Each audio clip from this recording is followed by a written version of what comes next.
Так, характер следующей проблемы. Одеваю клемму на аккумулятор.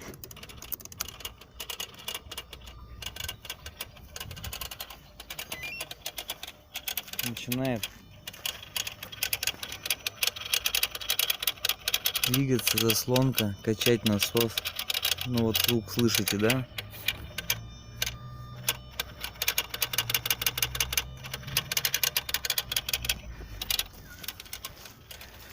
Если открыть багажник,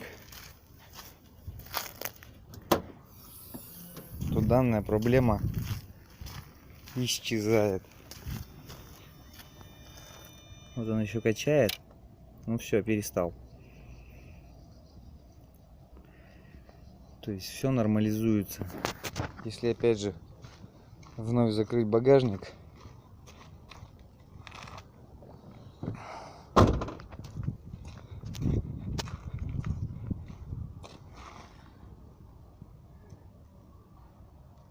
проблема должна вернуться.